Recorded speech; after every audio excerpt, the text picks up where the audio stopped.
Bienvenue sur Bipolaire. Bipolaire, c'est un podcast qui est un lieu d'expression pour les bipolaires, par les bipolaires. C'est un lieu où en fait on a des conversations très, très libres sur la bipolarité et un lieu où on essaye avant tout de cultiver l'espoir en bipolarité. Aujourd'hui, on va parler de bipolarité et travail. Et pour ce faire, nous avons euh, Camélia et moi. Alors, moi, c'est Michel Leroux, bipolaire 1. Camélia, bonjour. Bonjour. Camélia est Euh, également bipolaire 1, comme moi. Donc, on est tous les deux co-hosts et nous accueillons aujourd'hui Clémentine et Ismaël pour parler de leur expérience de la bipolarité au travail. euh, et on essaiera d'aborder le plus de dimensions possibles pour aussi inspirer nos auditeurs. Je vais commencer par une question. Donc, pour vous deux, je demanderai peut-être d'abord à Clémentine de répondre en premier. Euh, c'est d'abord, quand est-ce qu'en fait tu as été diagnostiqué bipolaire et dans quelle mesure ça a été lié à une expérience de travail? Est-ce que c'est arrivé au moment où tu as commencé à travailler ou en cours de route? Dis-en-nous un mot, Clémentine. alors moi, j'ai été diagnostiquée bipolaire à l'âge de 20 ans. Mhm. À ce moment-là, moi, je travaillais pas encore, mais j'avais déjà fait des études par contre. D'accord. Ok. Et est-ce que tu as eu des stages dans le cadre de tes études, par exemple, un premier contact avec le monde du travail? Non, j'avais pas vraiment fait de. Enfin, si peut-être si on compte la boulangerie, si, parce que j'expliquerai après, mais c'est D'accord, que j'ai fait deux métiers différents dans la même boulangerie. d'accord, ok, bah, c'est intéressant parce que les types de disciplines sont aussi un sujet qu'on veut aborder. Et toi, Ismaël, bonjour. Bonjour. Ton parcours alors en relation au travail? Alors, moi, je suis pareil. J'ai été Mhm. diagnostiqué au cours de mes études supérieures, Ouais, à l'âge de 24 ans, si je me rappelle bien. Et aussi, oui, j'ai pu faire des stages. J'ai fait un stage de fin d'études de 6 mois et j'ai fait aussi un stage de 1 mois, si je me rappelle bien. Euh, un stage, oui, c'était un stage de 1 mois. Et voilà, j'ai été diagnostiqué effectivement avant le début de mon travail. d'accord, ok. On va revenir sur vos parcours. Camélia, toi comme moi, on a aussi eu des expériences de travail. D'ailleurs, c'est intéressant parce qu'on est très complémentaires. On a, comme vous le voyez, on appartient à des générations différentes et on a certainement eu des parcours différents. Mais pour toi, Camélia, ça s'est passé comment? Alors, pour moi, j'étais diagnostiquée après. Enfin, j'ai travaillé dans plusieurs entreprises. Je n'étais pas diagnostiquée bipolaire, mais une fois j'étais diagnostiquée, j'ai commencé à travailler dans mon propre business. D'accord, ok. Ouais. Pour moi, alors ça remonte à il y a très longtemps. Euh, j'avais eu un épisode maniaque à l'âge de 17 ans, j'étais diagnostiqué à 18, mais à l'époque, on parlait moins de bipolarité, donc en fait, c'est resté un petit peu en sommeil. Première expérience de travail qui s'est passée normalement, tout comme mes études s'étaient passées assez normalement, et, et c'est en fait au bout de quelques années de travail que s'est déclenché un second épisode. Donc voilà pour ce qui me concerne. Après, d'autres ont suivi. Euh, alors, si on reprend un petit peu le fil, parce que ça nous permettra justement d'aborder différents sujets. Clémentine, reparle-nous donc de cette expérience. Tu parlais de boulangerie. Comment tu l'abordais? Est-ce qu'ils étaient au courant de quelque chose? Comment ça s'est passé? Alors en fait, quand j'ai travaillé en boulangerie, la première fois, je n'avais pas encore été diagnostiquée bipolaire, mais D'accord. c'est au cours de cette année-là, lors de cette expérience, que j'ai été internée en hôpital psychiatrique. Et c'est la même année qu'en fait le diagnostic est tombé. D'accord. Et en fait, j'étais restée en contact avec mon ancien patron, qui était un homme, on va dire, sensible et gentil et très à l'écoute et très altruiste. Et en fait, pendant mon hospitalisation, je cherchais quelque chose à faire de ma vie parce que bah, je voulais quand même travailler. Et du coup, j'ai pensé à la vente. Et du coup, j'ai trouvé une formation en alternance et je lui ai demandé, comme j'avais gardé contact avec lui, s'il était OK pour me reprendre dans sa boulangerie, mais en tant que vendeuse, du coup, cette Mhm. fois-ci. Et du coup, il a accepté. Et c'est comme ça, du coup, que j'ai pu retravailler dans sa boulangerie, mais du coup, en tant que vendeuse et pas apprentie pâtissière comme j'avais fait avant. Et tu dirais, quelle activité était la plus adaptée à ta bipolarité, tu dirais, entre les deux avec le recul? Je pense que ni l'un ni l'autre n'est adapté, mais si je devais choisir entre les deux, je dirais quand même plus la vente parce que alors, je devais quand même me lever assez tôt, mais je pense que quand on est bipolaire, c'est important le rythme de vie qu'on a, d'avoir un bon sommeil, une bonne hygiène de vie, etc. Et bah, en boulangerie, je me levais très très tôt, je dormais pas beaucoup. Mhm. Bon, après, j'avais l'après-midi de libre, mais je passais l'après-midi pratiquement à dormir pour récupérer. Et, mais par contre, en vente, ce qui était difficile, c'était le contact avec les clients parfois. Ouais, Pas réussir à mettre assez de recul quand on tombait sur des clients, par exemple, qui étaient mal polis ou qui étaient un peu agressifs. ouais, J'avais du mal à mettre de la distance. d'accord. C'est intéressant ce que tu dis parce que même si les horaires sont en principe plus conformes au rythme de vie d'un bipolaire, en revanche, la sensibilité d'un bipolaire par rapport à une confrontation avec les clients peut sans doute poser problème. Oui. Euh, Et Ismaël, j'ai tu... Pardon? j'ai une petite question. Excuse-moi, Paris. Euh, Avant, est-ce que tu as partagé avec ton recruteur dans la boulangerie que tu étais bipolaire? Oui, il le savait. Il le savait. Oui. D'accord. Et pour toi, Ismaël, ça s'est passé comment alors, la première Euh, expérience? Il y avait, il y a la première expérience comme étant, ouais, pour un job étudiant. En fait, il y a encore une expérience comme étant, voilà, un ingénieur. En fait, moi, j'ai fait mes études d'ingénierie. J'ai fait bien mes 3 ans des classes préparatoires et après 3 ans d'école d'ingé. Mhm, Et au cours, j'ai fait bien sûr un job étudiant. Job étudiant, ça a été avec la mairie, ça a été dans le service de tout ce qui est conciergerie et astreinte. Et avec la bipolarité, d'abord, au premier temps, j'étais au cours voilà, du process de diagnostic. Et à la fin, voilà, on a constaté qu'en quoi c'est les troubles bipolaires. Ça a eu un impact. Et ça a eu un impact aussi sur les études. Et mhm, après, à la fin, comme chaque fin d'études supérieures, j'ai fait le stage de 6 mois dans, dans une grande entreprise ici, dans le secteur nucléaire. mhm, C'est-à-dire, j'ai fait 6 mois de stage dans le secteur nucléaire, stage d'ingénieur. Et après, à la fin, j'ai intégré une première expérience de, comme étant ingénieur. Et ça n'a pas été du tout, on peut dire, agréable. mhm. C'était vraiment le chaos. Oh, Vraiment. pour quelle raison? Pour quelle raison? D'abord, on a cette question, Clémentine vient de le dire. Mhm. Euh, D'abord, il y a la question d'horaire. Ouais, Quand on commence par exemple à 8 heures, on finit 17 heures, on n'a pas cette dynamique, cette flexibilité là-dessus. C'est avec le traitement qu'on a derrière, parfois ça devient un peu compliqué. ouais, Ça devient très compliqué. Si on parle par exemple des traitements, on parle par exemple la substance de la quetiapine en 300 milligrammes, ouais, c'est compliqué pour 7 heures du matin, ouais, 6 heures du matin. ouais, Après, il y avait le stress, il y avait tout l'embouteillage, il y avait plein de choses.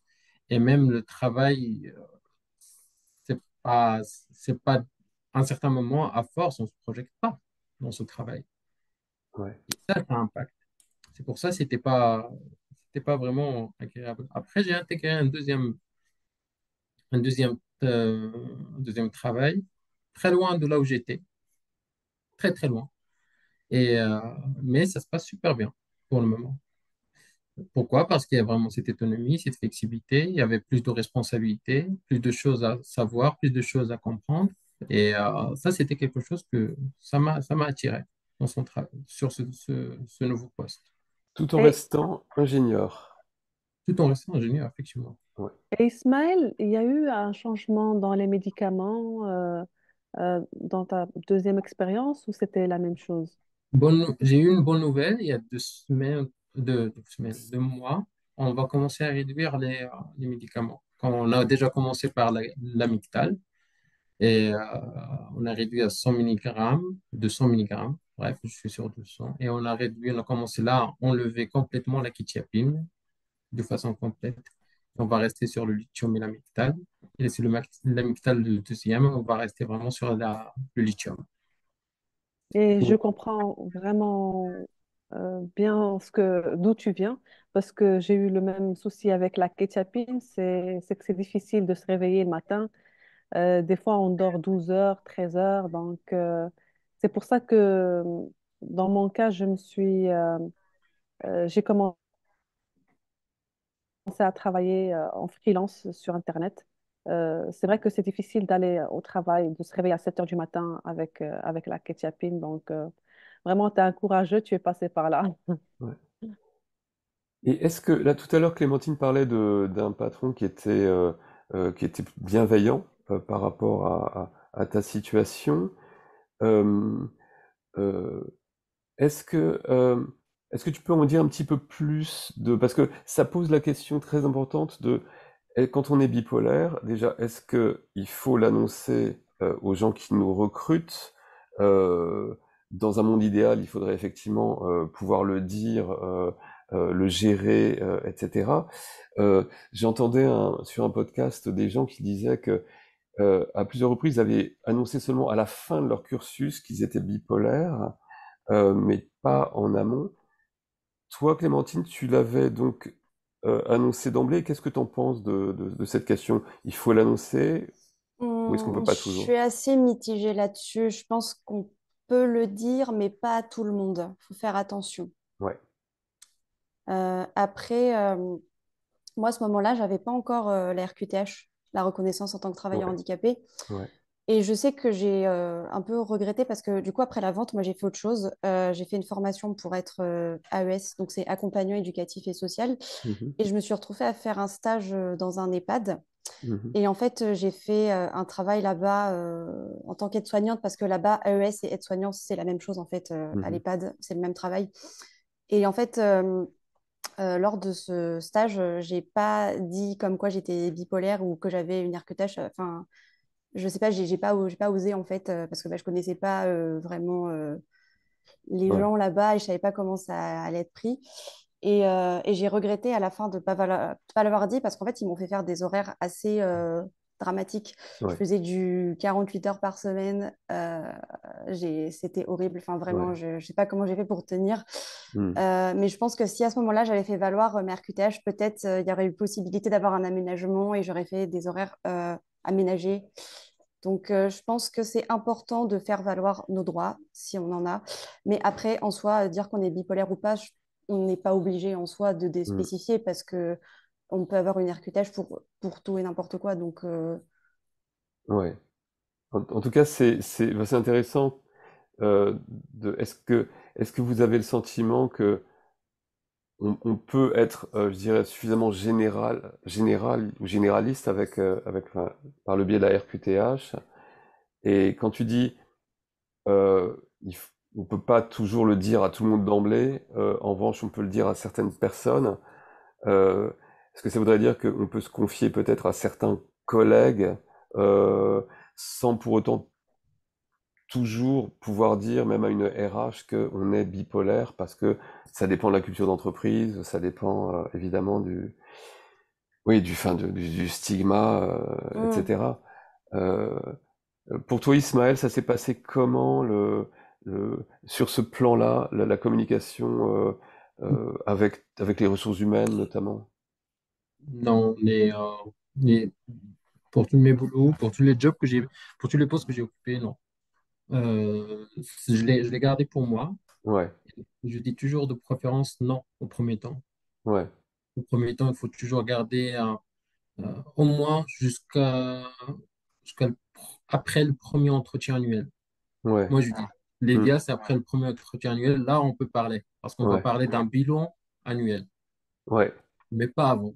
Ouais. Euh, Après aussi, ça dépend de la situation, ça dépend des conditions du travail, ça dépend de plein de choses. C'est Ça aussi, ça. il faut le prendre en considération. Ouais. Mais moi, je dis non pour deux raisons.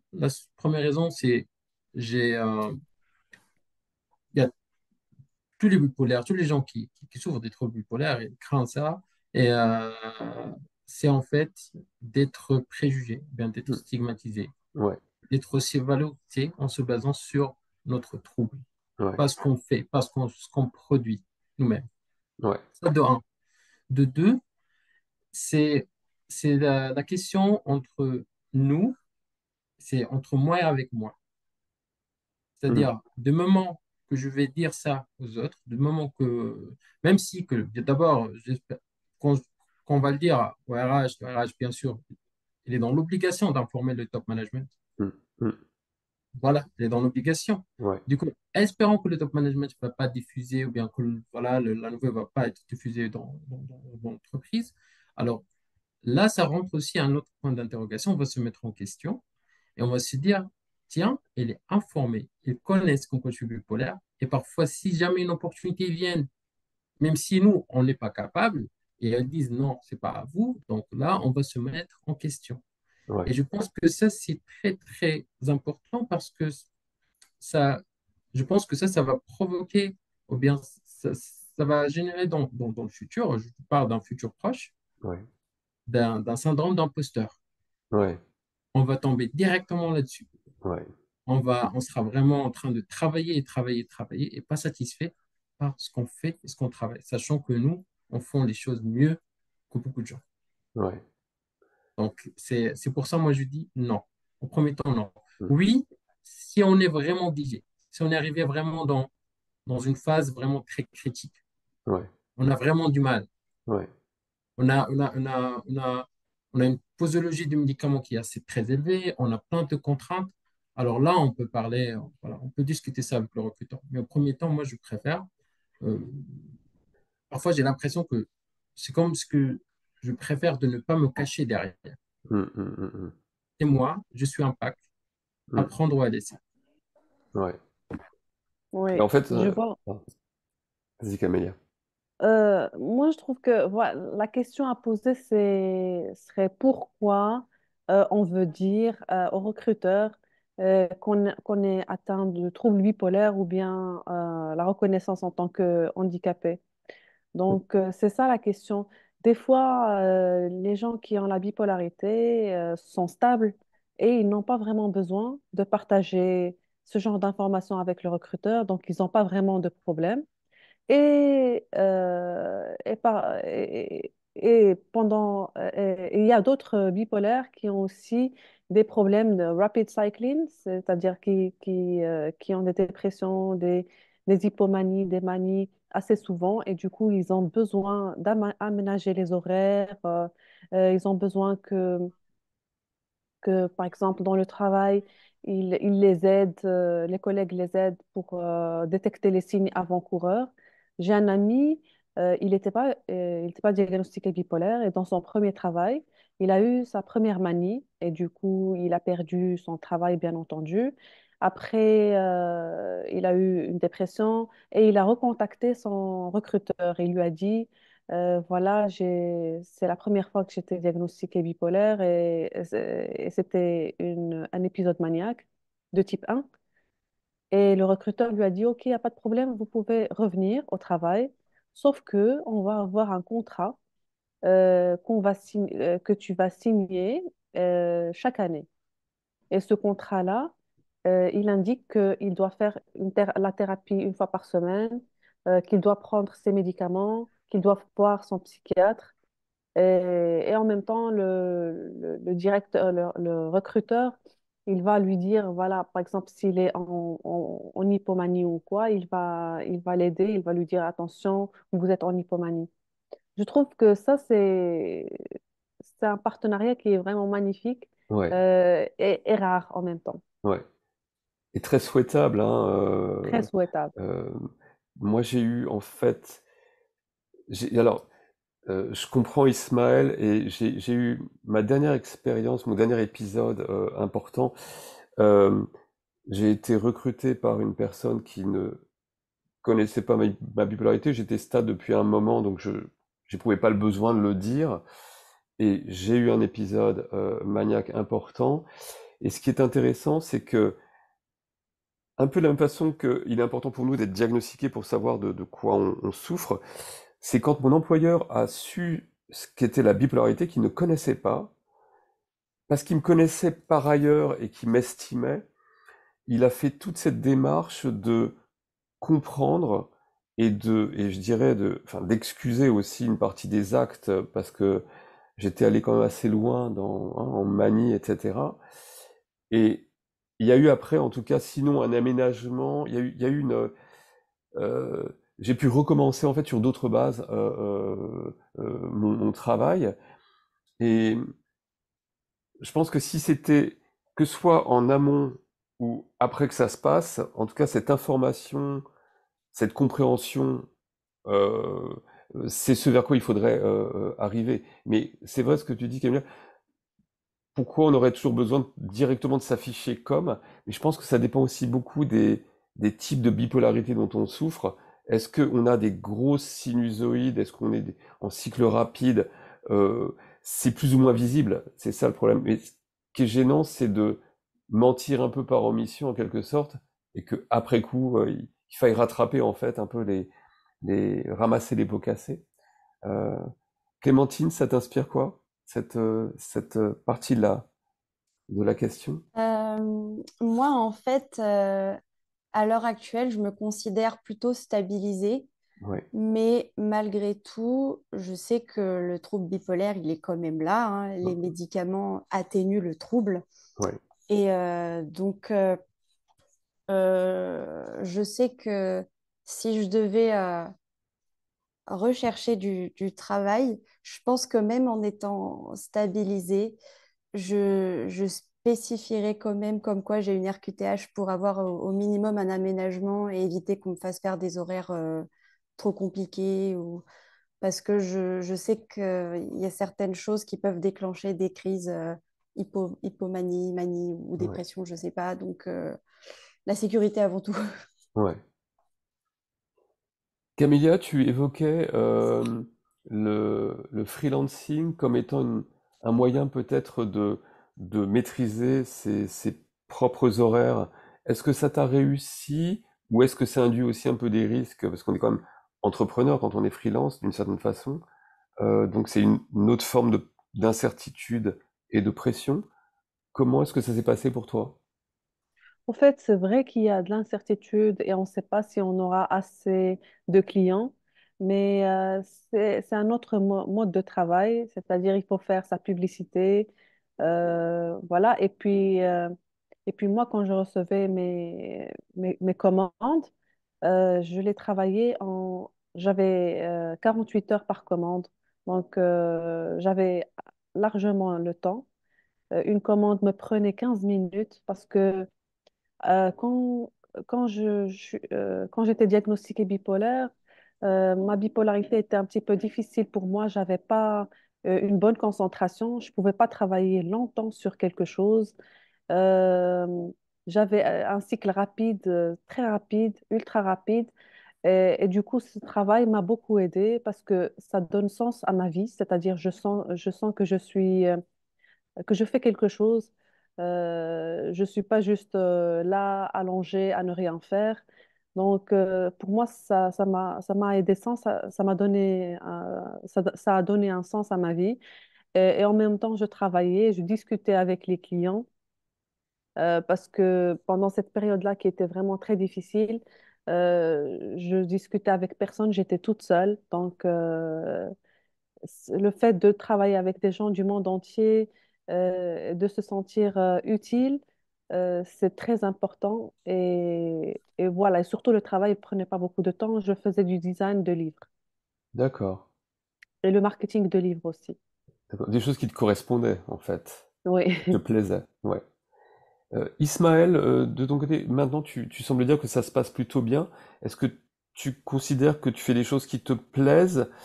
Et est-ce que ton esprit bipolaire, parce qu'il faut aussi parler des choses qui, je veux dire, des atouts potentiels dont on dispose hein, en étant bipolaire, en tout cas moi Mhm. c'est ma conviction.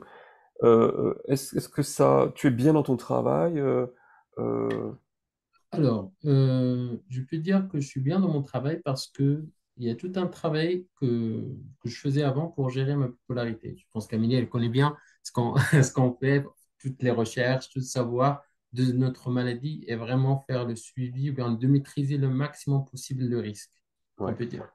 C'est-à-dire, on gère vraiment le risque de ouais, toute façon. Bref, elle est ingérable dans tous les cas, mais on essaie de maîtriser la situation.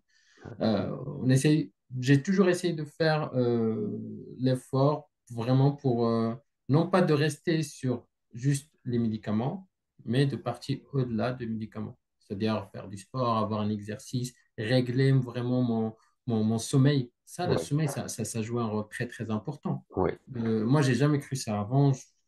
5 heures du matin, c'est normal.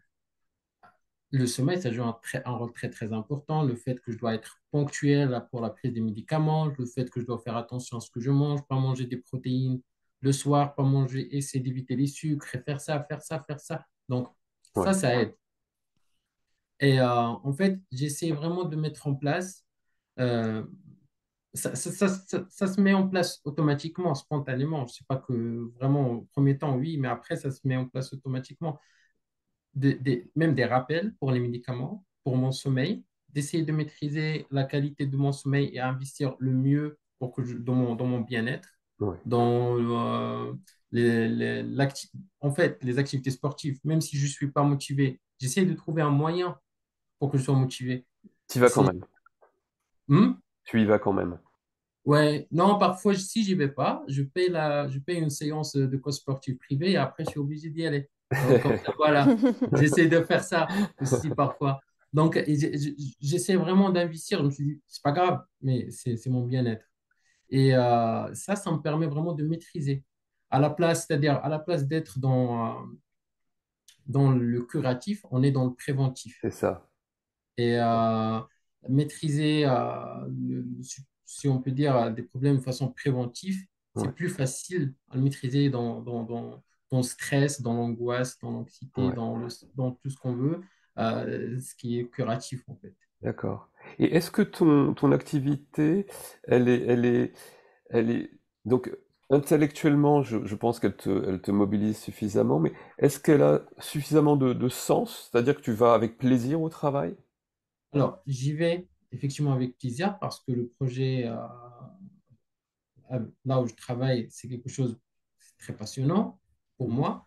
Et là où j'apprends chaque jour des nouvelles choses. Là, je travaille avec des gens du monde entier. Voilà, il y a plein de choses qui me plaisent dans mon travail. Il y a aussi cette partie d'autonomie, de flexibilité. Et en même temps, je suis responsable de mes activités, de ce que je fais, Mhm. c'est-à-dire de ce que je produis, ce que je fais comme travail, c'est moi qui est responsable euh, pour sa qualité, pour le délai, pour tout. D'accord. Donc, c'est à la fois une responsabilité, c'est à la fois, je me trouve qu'en quoi, c'est moi qui gère tout. C'est moi qui gère vraiment Ouais, la situation. Et ce type d'autonomie, je pense que ça, c'est un parmi les raisons pour laquelle aujourd'hui je me sens bien ouais. dans mon travail. Ouais. Il y a une chose importante, Ismaël, parce que je l'ai observé pour ce qui me concerne. Tu disais que tu es autonome et que tu gères beaucoup de choses. Le fait d'être responsabilisé, mais tu vois, dans la bonne, euh, dans la mesure de ce qui est raisonnable, euh, euh, je pense que c'est une bonne chose parce que c'est une sorte d'ancrage supplémentaire.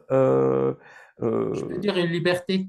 ouais, tu peux Je dire, peux dire oui, une liberté. C'est-à-dire, on me responsabilise sur ce que je fais. ouais, C'est une liberté. C'est à moi ouais, de gérer. ouais, C'est-à-dire, ma façon de faire et mon savoir-faire, ouais, c'est moi qui vais gérer ça. ouais.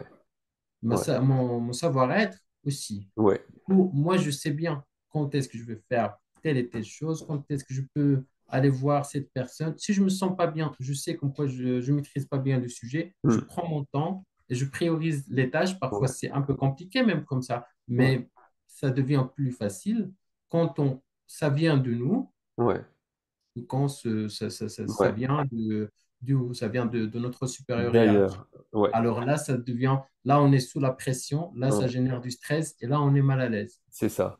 Parce qu'avec Clémentine, on a eu des échanges auparavant qui. Alors, ça, là, on aborde quelque chose qui est aussi intéressant, qui est euh, celui de l'orientation. C'est-à-dire que euh, arriver, rechercher une activité qui, en termes de style de vie, soit adéquate, mais aussi qui fasse sens dans la mesure où elle correspond à ta personnalité. Là, tu en es où, Clémentine, de ton orientation actuelle? Là, du coup, cette semaine, lundi, j'avais rendez-vous avec une psychologue du travail et du coup, bah, je lui ai un peu évoqué mon parcours et les différentes problématiques. Et elle, en fait, selon elle, elle a dit que je m'étais jamais vraiment posée pour savoir vraiment ce qui me correspondait, ce que je voulais faire. Et du coup, elle m'a proposé une formation, donc ça s'appelle Inclus Pro. Mhm. Et en fait, en gros, c'est une sorte de bilan de compétences amélioré et adapté pour les personnes qui ont un handicap. Donc, ça commence pas avant septembre, malheureusement. Donc, je vais essayer de voir pour me trouver un job d'été ou quoi. Mm. Après, je suis un peu nerveuse parce que bah, je sais pas trop vers quoi aller parce que je veux pas aller vers quelque chose qui me mettra trop en difficulté et surtout, j'aimerais surtout un travail à mi-temps dans l'idéal parce que pour l'instant, je me vois pas faire du 35 heures. Ouais, d'accord, d'accord. Et tu es déjà riche des expériences passées, donc tu peux déjà, je pense, tirer certaines conclusions. Euh, Moi, j'aurais tendance à dire, du haut de mes, je vais pas dire de combien d'expériences, que je pense que c'est très important bah, c'est Ismaël qui parlait aussi d'introspection, d'être très en ligne avec ce que tu aimes faire, parce que c'est ça qui le rendra le moins un travail. Mm. Alors que si c'est un truc aux antipodes de ce que t'aimes être, là, ce sera vraiment du travail. Euh, et c'est ça aussi, hein, donner un peu du sens aux choses. Euh, et et tout à l'heure, donc Camélia a évoqué la notion de freelance. Moi, paradoxalement, en fait, ce qui m'a vraiment équilibré, c'est après mon ultime épisode Mania, qui a quand même maintenant 23 ans, et paradoxalement, avec le soutien des miens, j'ai créé ma première entreprise. Euh, Parce que ça me correspondait en réalité, et je l'ai pas fait n'importe comment, c'est-à-dire, voilà, partenariat, et puis tout ce que disait Ismaël, ce que disait aussi Camélia, c'est-à-dire faire attention, pas trop d'eau, pas trop de vapeur, une forme de base et de routine. Mais après là, on aborde quelque chose qui est, je pense, un sujet intéressant, qui est est-ce que les bipolaires sont prédisposés à faire des choses peut-être mieux que la moyenne? Euh, Qu'est-ce que vous en pensez, toi, Camélia, tu en penses quoi de ça? Moi, je dirais toujours pour toutes les questions, je dirais il y a des types de bipolarité. Et la bipolarité, c'est un spectre. Oui. Donc, la sévérité de la bipolarité change d'une personne à une autre. On dit, il y a des études qui disent que les bipolaires sont plus créatifs, par moments plus intelligents que la moyenne. Mais il y a aussi des bipolaires qui travaillent bien pendant leur dépression, qu'elle soit sévère ou pas. Et il y en a d'autres qui travaillent bien pendant l'hypomanie, ils gèrent bien. Ça dépend de chaque personne. Il y en a des bipolaires qui seront vraiment outstanding, magnifiques dans le domaine du travail, et il y en a d'autres qui seront pas, qui ne savent pas gérer leur bipolarité, ils auront peut-être plus de difficultés qu'une Ouais. personne normale. Ismaël, toi, tu penses que tu es, sinon au maximum, mais à l'optimum de tes capacités, et est-ce que ta bipolarité, en fait, quel est quel est le lien en fait entre ton esprit bipolaire, pour ainsi dire, et l'activité que tu pratiques en termes de performance, d'engagement, etc. Est-ce qu'il y a une corrélation? Alors, juste pour répondre, je pense que je dois citer ça pour répondre. Je dois citer ça avant de répondre à cette question. C'est que moi, il n'y a pas juste que la bipolarité. Pour moi, le truc bipolaire, c'est une partie, mais j'ai aussi l'à côté, c'est le TDAH qui est Hmm, associé avec. Du coup, quand je gère, je dois gérer les deux.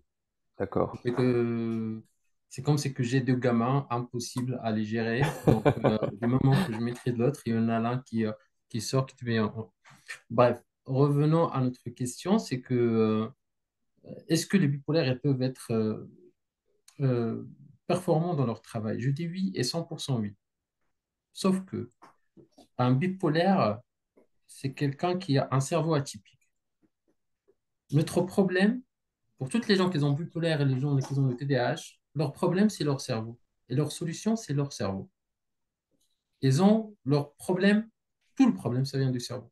Mais par contre, ils ont un cerveau qui est très, très performant à un certain niveau qu'il faut savoir gérer, qu'il faut vraiment savoir gérer son activité, surtout quand on a un TDAH. Ça, c'est un autre sujet. Mais pour les bipolaires, la plupart des gens bipolaires, ils sont créatifs et on a toujours entendu ça. Il y en a des bipolaires aussi qui ont un haut potentiel intellectuel, mais ils sont créatifs parce qu'aussi ils ont un haut potentiel émotionnel. Il faut savoir ça. Que Oui, les bipolaires, absolument. ils ont un haut potentiel émotionnel. Ouais. Ils savent bien ce qui se passe. Ils sont en silence, mais ils savent bien ce qui se passe. Ils notent tout. Ils étudient, ils analysent. Et, tout ce qu'on vient de dire, pour eux, ils le savent. Et ils n'ont pas besoin pour ça. Non, mais c'est-à-dire, les gens de bipolaire, ils ont un cerveau qui analyse, un cerveau qui étudie des choses, un cerveau qui peut bien comprendre des choses rapidement, qui peut comprendre, qui peut apprendre. Du coup, je me suis dit, pourquoi pas? Un bipolaire ne peut pas être assez performant. La seule chose, c'est qu'il doit trouver là où il est de plus en plus performant, là où ça lui va bien, en fait. Hmm, Job ou bien le métier, que ça lui va bien. ouais. C'est ça. Du moment qu'il va trouver, on peut partir dans sa passion, je pense que la motivation, ça vient tout seul. Et Ouais. quand on est passionné, euh, on est dans l'hypomanie, on y va, on Ouais. s'en fout. Quand on est dans la dépression, on y va parce qu'on aime le travail. Ouais. Ouais. Pas vraiment pour être à la hauteur, mais c'est-à-dire on y va parce qu'on aime son travail et en même temps pour protéger, je le dis, cette séduction professionnelle, on l'appelle. Les Hmm, psychologues l'appellent comme ça. Cette séduction professionnelle, c'est-à-dire on a une image, on a une réputation dans le travail, on la protège, même si on est dans la dépression. C'est pour ça que je dis, moi, je suis pas tout à fait d'accord pour dire ça à tout le monde, bien pour dire à mon recruteur, bien à mon employeur que je suis bipolaire. C'est-à-dire, je protège ma crédibilité et ma réputation au travail, mhm. même si je suis dans la dépression. C'est-à-dire, dans la dépression, je suis dans la protection. Dans l'hypomanie, bien sûr, ou bien quand je me vais bien, ou bien juste je me sens assez bien, assez. Voilà, Ouais. je suis à fond. D'accord. Camélia, tu, comment est-ce que tu considères que ce que tu fais actuellement, peut-être même jusqu'au coaching et ton activité de freelance, est-ce que c'est ce qui correspond à ton esprit, à ton cerveau atypique à toi? Je trouve que ça m'aide beaucoup parce que déjà le travail, il peut être simple, très simple pour la dépression. C'est un travail qui est, on va dire, automatique par moment. Mm. Donc, c'est des recherches que je fais, c'est des designs que je fais. Donc, c'est un peu automatique. J'ai appris à le faire automatiquement. Donc, c'est très facile pour moi quand je suis en dépression. Quand je suis en stabilité et en hypomanie, je fais plus de publicité. Mm. Donc, voilà, je fais une très bonne publicité et c'est là où j'ai le maximum de clients. Euh, donc, le travail de faire, pour moi, de faire du marketing et de designer des livres, it's enjoyable. Ça t'est adapté, oui. Ouais, c'est D'accord. adapté. J'entendais un bipolaire qui était dans la vente, euh, dire une chose intéressante. Il disait que quand il était en hypomanie-manie, il pouvait faire 120% des objectifs sans problème, etc. Quand il tombait en dépression, il était juste à 80. Donc sa moyenne était conforme aux chiffres voulus par l'entreprise. Le seul problème, c'est que les sinusoïdes étaient difficiles pour le coup, à gérer pour son employeur et les gens autour. Euh, dans ce que Ismaël disait tout à l'heure, je crois que c'est cette connaissance de soi, c'est-à-dire d'être conscient de ses capacités, mais aussi de la dangerosité voilà, d'être trop confiant, etc. C'est très important. Euh, je dirais que pour moi, hein, de ce que je dirais que la qualité d'un cerveau bipolaire, mais sans généraliser, parce que comme disait Camélia, il y a tellement c'est un spectre immense. Euh, mais c'est vrai que la créativité, par exemple, c'est quelque chose qui peut être fuelé par l'énergie très forte qu'on a et qui vous amène à couvrir tout le champ des possibilités, etc. très rapidement. Il y a en plus l'envie, etc. Euh, je pense qu'on aussi, ce que disait Ismaël, on est des êtres très sensibles, hein, et ça, je sais que Clémentine dira pas le contraire. Mais donc, du coup, et ça, c'est très vrai aussi, Ismaël, que tu disais, du coup, euh, tu, tu peux avoir le problème, mais aussi la solution, en ce sens que si on se sert de sa sensibilité, donc pour, par exemple, concevoir quelque chose, observer des comportements, etc., au profit d'un projet, quel qu'il soit, c'est une bonne chose.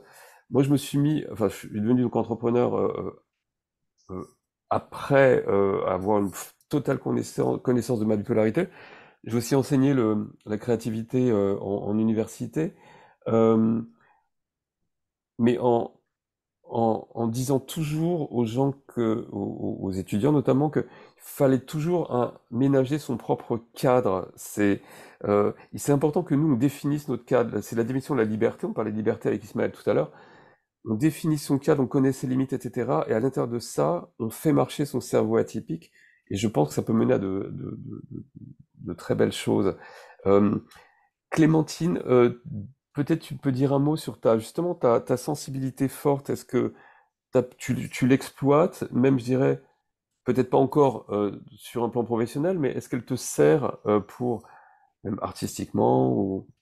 Mhm. Oui, complètement. Moi, j'adore le chant, du coup, chanter. J'aime aussi le théâtre, enfin le monde du spectacle en tout cas. J'aime bien écrire aussi.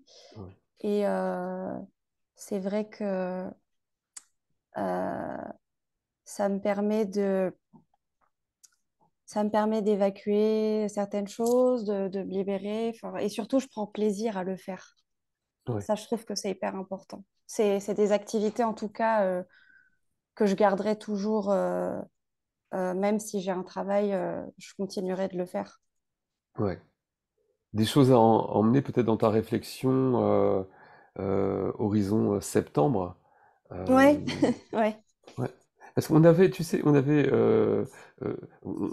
se connaît, on avait une discussion intéressante où sur la base de ce que tu viens de dire, tu parlais d'un profil, par exemple, d'art-thérapie, sauf que Mhm. l'art-thérapie, c'était pas quelque chose d'évident à développer seul. Oui. Euh, mais c'est en tout cas, je pense que ça fait partie enfin, te connaissant, ça fait certainement partie de ton spectre à toi. Et tout à l'heure, Ismaël disait que c'est important d'être guidé par la passion parce que le reste suit. Ça, j'en Oui. suis absolument persuadé. Et je dirais que c'est le versant positif, être guidé par du sens, de la passion. Euh, Ce que j'ai aussi observé, parce que comme Camélia, je fais aussi du coaching, donc ça concerne beaucoup de gens qui étaient au travail, qui sont arrêtés, qui sont en dépression, qui essaient de s'en sortir. Et j'ai remarqué que très souvent, se remettre au travail, c'était ce qui justement leur donnait le cadre et la routine, euh, avec au départ la peur au ventre, hein, parce qu'il faut reprendre quelque chose, mais ça les mobilisait. Et je crois que dans le sujet bipolarité et travail, ce côté mobilisateur, vous êtes obligé comme de vous lever, de vous laver, de mettre des vêtements, d'aller quelque part, d'être sociable, d'avoir une discipline. Parfois, c'est un petit peu la remise au travail peut être un peu cet électrochoc qui permet de se remettre à Mhm. flot. Est-ce que tu es d'accord avec ça, Ismaël? Est-ce que ça t'a... Je euh, suis, je suis tout à fait d'accord. Je vais juste revenir sur la performance des gens bipolaires. Et ça, ouais, j'ai une, par contre, j'en ai plein, mais j'en ai une qui vient de la tête à moi. Quand j'étais en école d'ingénieur, j'ai eu plus de 10 rattrapages.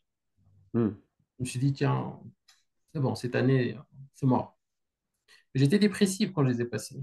Je ne vous cache pas que parfois, même si que, voilà, j'ai pas révisé, je pose la feuille blanche, quoi. La ouais, feuille blanche. Et j'étais un peu dans l'hypomanie, et avec la pression, vu que j'étais sous pression, c'est normal, et j'étais dans l'hypomanie. Et j'ai tout validé dans le rattrapage. ouais, Ça explique exactement. Avant, j'ai jamais compris ça. ouais, Mais le jour où j'ai eu la réponse de mon psychiatre, j'ai bien compris d'où ça vient. C'est que notre énergie, parfois, on est capable de comprendre, on est capable d'apprendre, mais on n'a pas cette énergie intérieure, on n'a pas on peut dire on l'appelle, bref, les ingénieurs vont bien comprendre, une force électromotrice. ouais, On n'a pas cette force électromotrice ouais, pour aller ouais, chercher l'information et apprendre. Ça n'existe pas, donc, même ouais, s'il n'y a rien. Donc, par contre, quand on a cette force électromotrice qui est assez forte, alors là, on part, on cherche l'information, on comprend. Et ouais, même si on parle des matières, ça change d'une matière à une autre. Donc, revenons à ta question, c'est que c'était après le retour. J'ai jamais expérimenté ça, j'ai jamais vécu cette situation, pour être franc. Par contre, j'ai toujours, en cherchant, voilà, en discutant aussi avec mon psychiatre et tout ça, je pense que quelqu'un qui souffre des troubles bipolaires, il doit toujours prévoir un plan de rétablissement. hmm, C'est-à-dire, on n'a pas une maladie et après on le soigne et basta. hmm, Une maladie, on le soigne, mais après, il faut prévoir vraiment un plan de rétablissement. Et surtout après un épisode un peu critique, on peut dire, quoi que ce soit maniaque ou dépressif. Mais quand surtout dépressif, ça demande plus de temps, plus que maniaque. ouais, Euh, je dis, il faut toujours prévoir un plan de rétablissement, de revenir, être productif, ne pas rester comme ça passif. Rester dans la passivité, ça nous tue. Et ça hmm, tue la créativité. ouais, Quand j'étais au chômage juste pour question administratives, tout ça, et quand on est vraiment stagné, on, je pense, comme tous les bipolaires, je pense que tout le monde, on sent comme quoi vraiment on est emprisonné. hmm, On a de l'énergie, on veut faire des choses, mais on ne sait pas où ou comment. ouais, Et ça, il faut sortir le chercher. ouais, Ça, c'est quelque chose que je l'ai toujours senti juste quand je suis chez moi, comme ça, pendant une semaine, là, c'est bon, ouais, ça passe pas bien. Il hmm, faut sortir. Et par exemple, tu viens de parler de chômage et, et plusieurs bipolaires sont au chômage quand ils ont la dépression. Comment peut-on expliquer les trous dans le CV liés à ces périodes de chômage? Alors, je pense que dans mon cas, j'ai pas de réponse parce que je suis pas dans la situation. Parce que il n'y a pas dès de que je suis trou. sorti de l'école, voilà, voilà, exactement. Il n'y a pas trop. Donc, je suis sorti à l'école, j'avais une partie des années, après, vu qu'il y avait du corona et tout ça, il y avait un décalage de la remise de diplôme et après, voilà, ça a été justifié. Pour le Ouais. moment, j'utilise Corona pour justifier mon trou dans le CV. D'accord. Tu dis ça en public, Ismaël. Normal. Imagine que ce podcast Non. ait des millions d'auditeurs. C'est le but, hein. Tout le monde le saura, tout le monde le saura. Non, c'est pas ça. C'est que cette crise, effectivement, normalement, je devrais avoir mon diplôme d'ingénieur en 2020, je l'ai eu en 2021. Oh, Voilà. ça va. À l'échelle des temps, ça va encore, ça va En encore. plus de ça, je ne peux pas travailler sans diplôme d'ingénieur. Ouais. Et en plus de ça, j'ai eu des problèmes vu que moi, je suis étudiant à l'étranger. Donc, j'ai toute une démarche Ah à ouais. faire auprès de la préfecture et tout ça. Et Ouais. tout ça, ça a été bloqué. Ah, Donc, bon. à un certain moment, Ouais. moi, je veux bien, mais par contre, En fait, tu veux dire que la créativité des bipolaires doit s'exercer aussi dans la rédaction du CV. peut-être, ouais.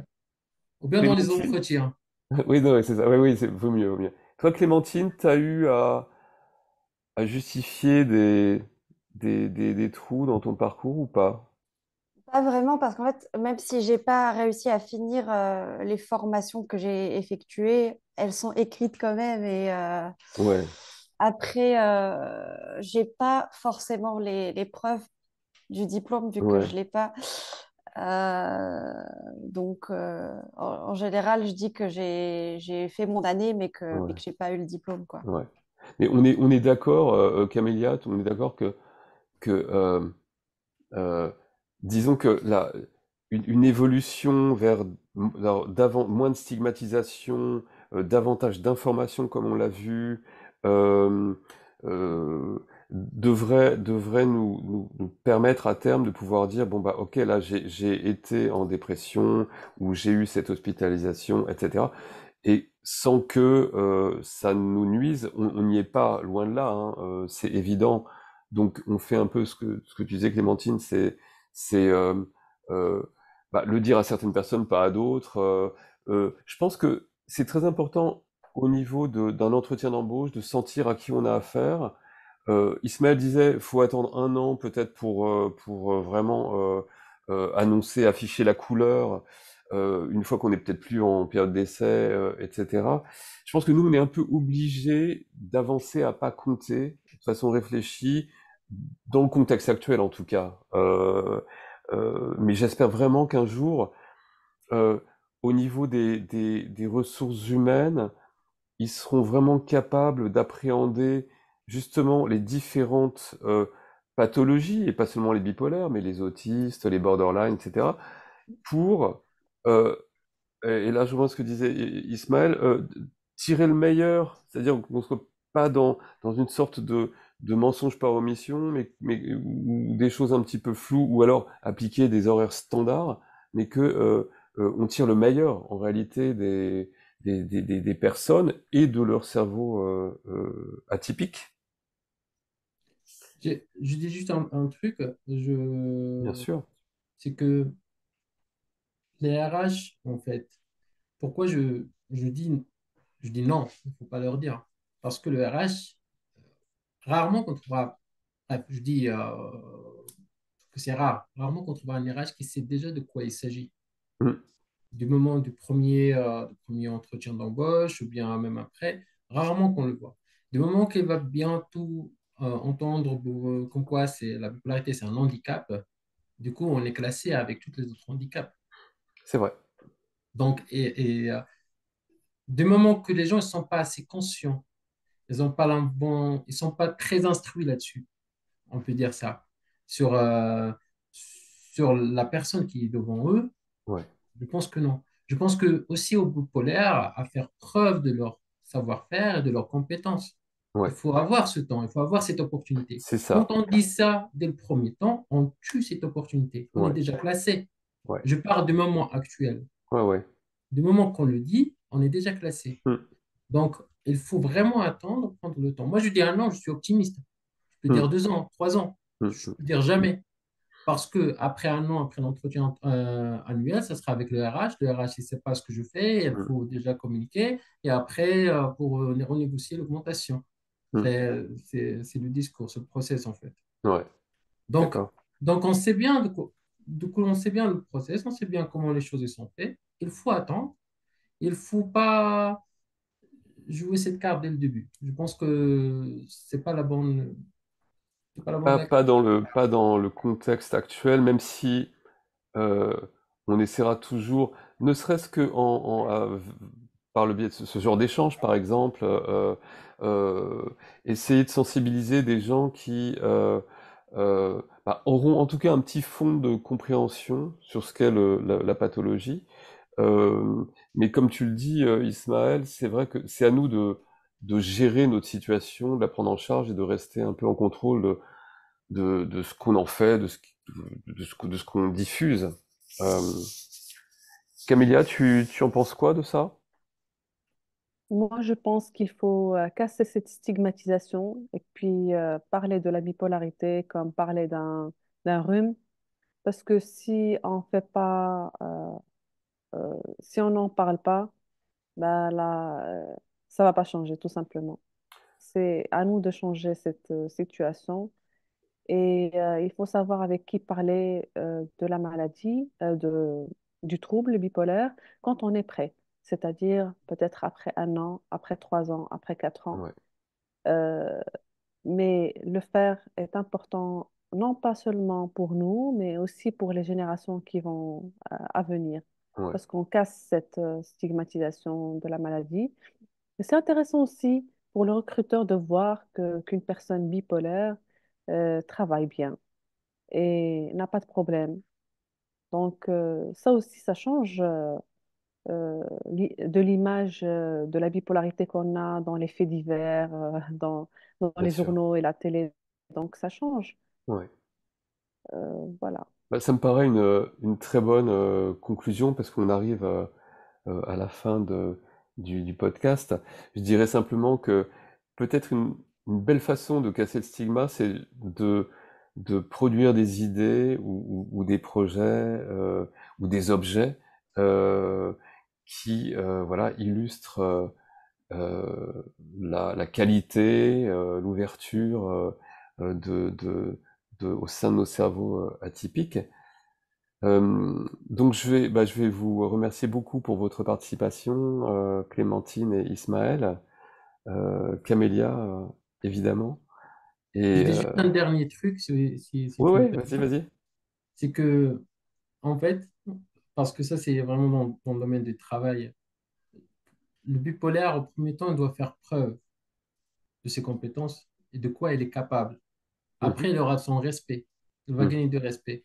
Après, vraiment, il aura vraiment une réputation. Ouais, Et c'est là, vrai. il peut l'annoncer Ouais, sans rien craindre.